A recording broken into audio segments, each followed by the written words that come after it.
I grew up in a Christian household my whole life. My dad was a pastor, and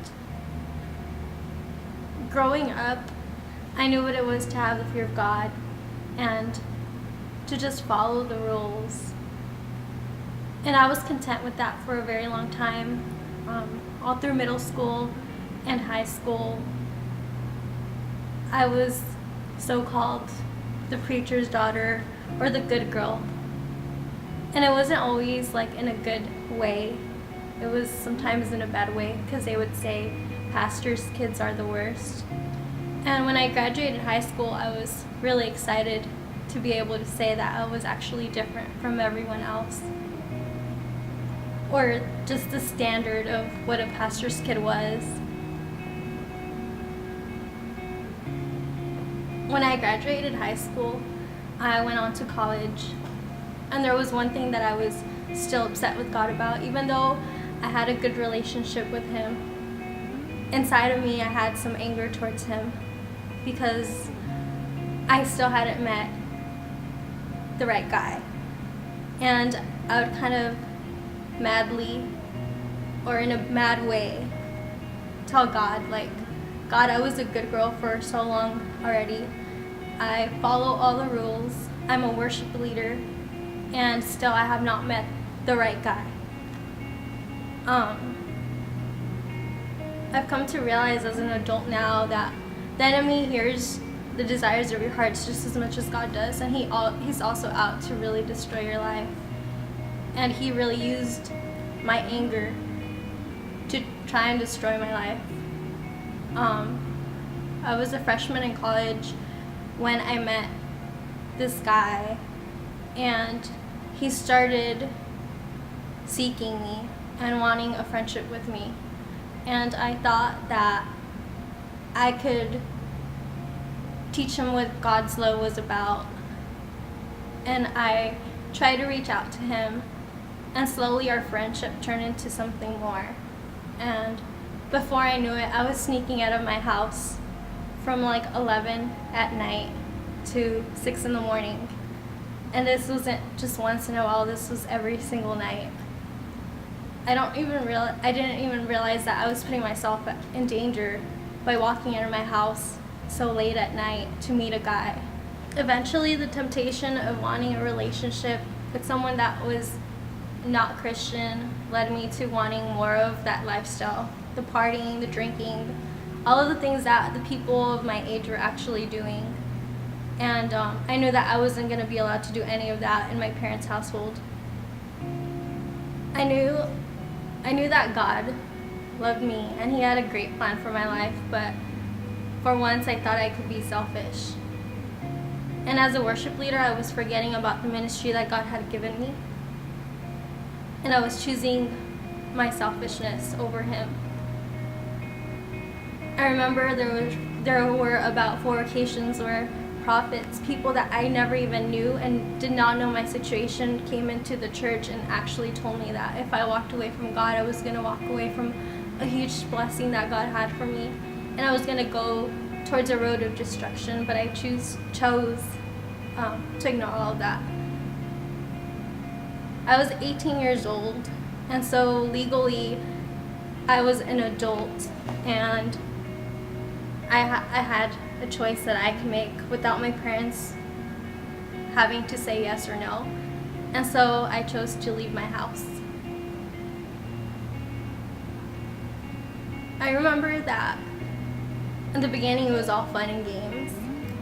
Just the constant drinking till I blacked out, and the partying with the friends, and just that supposed fun lifestyle, which led me to lose my virginity and get pregnant.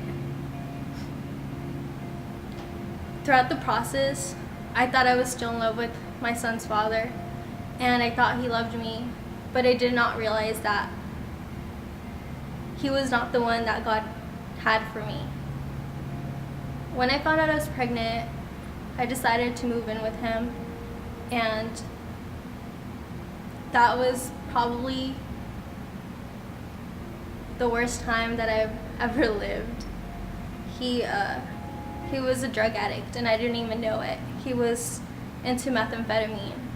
And he actually, before I got pregnant, he introduced me to all the drugs that he could get a hold of. And I experimented with ecstasy, and I would smoke weed, and it seemed normal. But inside I was already very, very unhappy. And when I moved in with him, I was completely lonely because the drugs had overtaken his life already, and he would leave me all alone at home. Throughout my whole pregnancy, I slept the whole time. There were times where I cut myself, or I'd pull my hair out, and I'd look at myself in the mirror, and I'd tell myself that I was worthless.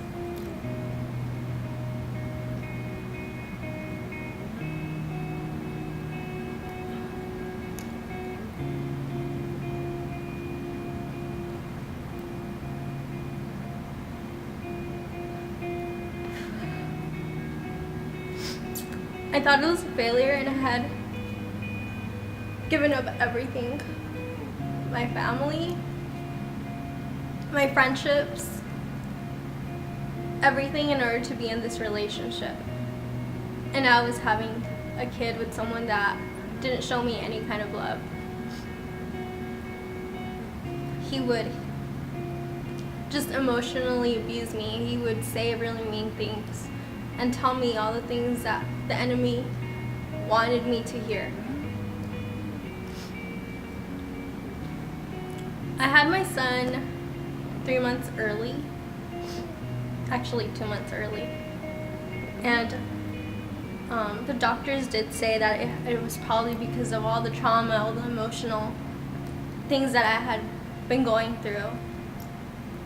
I almost had him alone because I did not have a good relationship with my parents yet. I was avoiding any contact with them because I thought I was just going to cause them more pain. So when I was in the hospital, I was very lonely and no one was really there for me. And I can recall the day that I had my son. I was alone and I couldn't get a hold of his dad or his grandma. And the doctor told me, if you don't have anyone by the time you're in the operation room, then you're going to have to do this alone. And for a split moment, I thought I was going to have to go through it alone, and I know that God was really there for me, and I begged him. I said, God, let someone come, because I feel like I'm going to die if no one's here, literally. Because I don't feel like I have a reason to live, and God's presence was so there. He was more than enough. And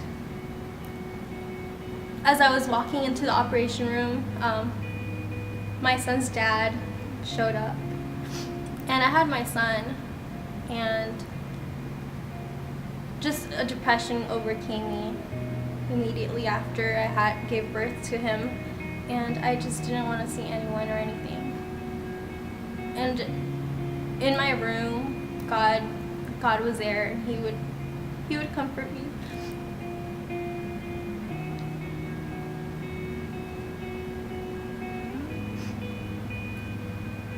Eventually, I left the hospital, and when I left the hospital, it was back to the old routine of loneliness in the apartment. I felt like I was alone, and God was still always tugging at my heart, asking me to go back home. And I was so stubborn, and I was constantly fighting with God and telling him that I did not want to go back home. I loved this guy so much that I wanted to stay with him, and I wanted him to be saved, and that I thought that I could be the doorway to his salvation in a way. And I didn't realize that he was just pulling me down. When my son came home, they had a party, and his family was the drinking kind. When they partied and stuff, they would just drink and get all drunk. And I remember we were all drinking that night, and my son's dad brought another girl home. And when he did this, something inside of me just snapped. And when everyone fell asleep, I went and I grabbed a knife, and I was ready to kill myself.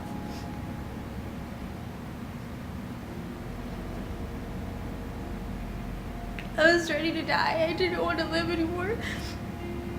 We're walking to the front step of our house and sitting there and grabbing the knife, and God just tugging at my heart and telling me, if you do this right now, you're going to leave your son alone in this world. And then the man that is already destroying your life is also going to destroy his life. And are you going to allow that?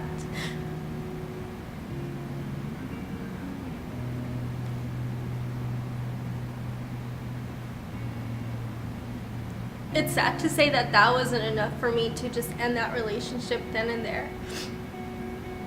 Because I continued on with the relationship, and it led to him hitting me at one point, and more and more and more emotional abuse.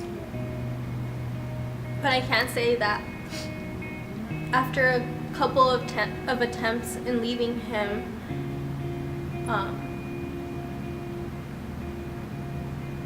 the final time was when I fell to the ground before God, and I begged him. I said, God, like, if you want me out of here, start doing something in my heart.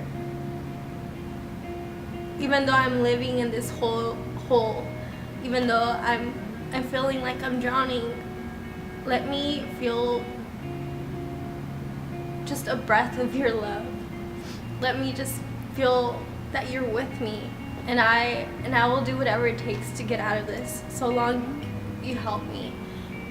And ever since that prayer, and I can recall it so clearly, ever since that prayer, God started changing my heart and seeing things way differently.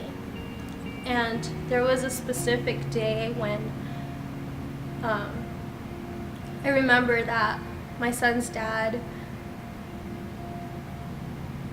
attempted to take my son to a playoff game party, and it was like football season, and everyone there was drinking, smoking, and they were just super drunk, and I said, no, I'm not gonna allow it. As we're arguing, we walk out to the porch, and we're still arguing, and in front of all the neighbors, he starts calling me every single name a girl should not ever be called. And I just remember in my heart knowing that that's not where I belonged, and that God didn't design me to be treated that way. And so something clicked inside of me, and I decided to just pack every single thing that I owned that was in his house. And I remember calling my friends, and they're actually like really close to my house. They were like blocks away, and they turned around and they came and they picked me up. And I can so clearly remember just telling them, pack everything that's mine. I don't want not one thing left behind. I don't need not one excuse to come back to this house. This is it. I'm leaving for good. And we packed every single item that belonged to me, and I left that day. Being at home, I still struggled. There were so many things binding me to him spiritually, and I knew that God had to do a breakthrough in my life still. And for a week, I cried myself to sleep, just wondering where he was at and wondering if he cared at all. I decided to really give my whole entire heart to God. And while in my bed, I just cried out to God once again. And in tears, I can remember my room so clearly, because that's the night that God completely changed my life. And I just remember praying out loud while my son was laying right next to me and saying, God, this is it. I am done.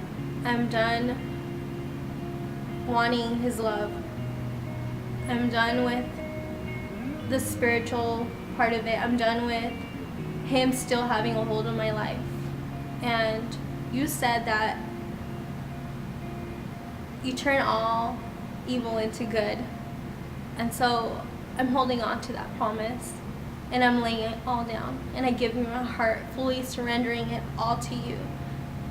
make a change, make a difference. Take me back to the heart of where you want me to be and not where I want myself to be anymore. And in an instant, God changed everything.